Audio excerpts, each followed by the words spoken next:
Hi everyone, and welcome to the Ari Writer channel. My name is Ari, and today we're going to be talking about synesthesia, or what it means to be synesthetic. And this is an interesting thing that basically is summarized as when your brain routes sensory information through multiple senses. And so, essentially, when you think about something, whether it's numbers or words or different kinds of phrases or concepts in life, sometimes there's a color associated with those things. It's actually very interesting. And I happen to do this with numbers, so I wanted to share that with you guys and see if you guys also experience the same thing or not at all. It's actually not too common, and it's a very interesting thing. I mean, just basically the idea that you can basically use multiple senses all at once and that there's something that is triggered when you think of something is very interesting. So I'm going to tell you guys basically what I experienced. The number 1, basically to me, seems to be the color white, basically. So when I think of 1, I think of white.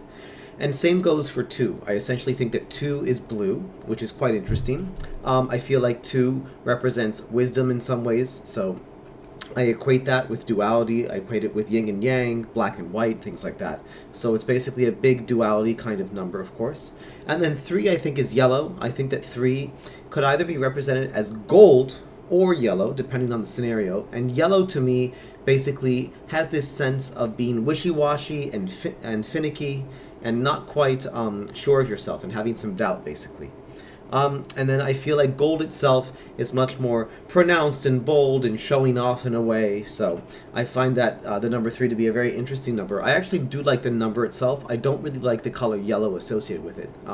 Gold is okay. I kind of like gold. 4 is my favorite number, and the color orange to me. It represents the middle ground between red and yellow, where red is very, very focused and or chaotic, compared to yellow, which is very wishy-washy and afraid and doesn't really want to do things.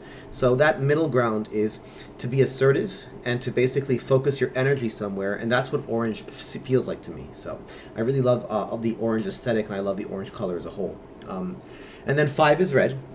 5 to me feels like a very stable number, but at the same time a bit chaotic in a way, and that's where red comes in. And then 6 feels like green to me.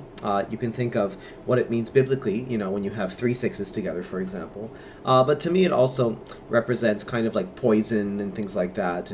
And some green things could be good, could be bad. I can see a duality there because, you know, green is also represented by plants. So it's very interesting how I think about 6. 7 to me is very silvery. It's very lucky according to the stereotypes. So that's where silver comes into play with 7.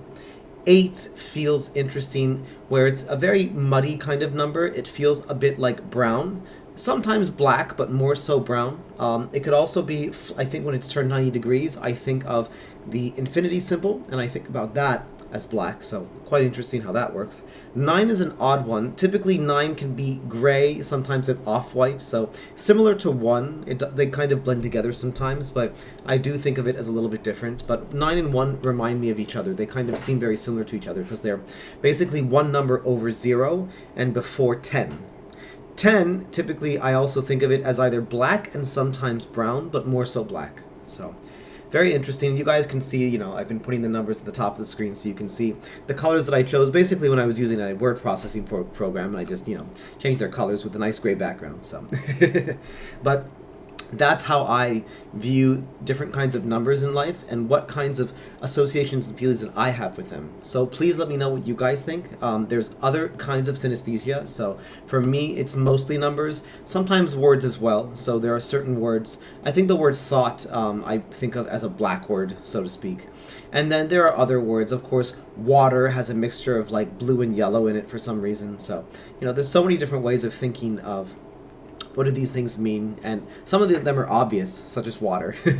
But then, you know, some of them I think are attributed and due to nurture and not necessarily intrinsic. And I think it's different for everybody. I think more so based on their experiences than based on what they just think deep down. So thank you very much for watching, and hopefully I'll see you guys in the next one.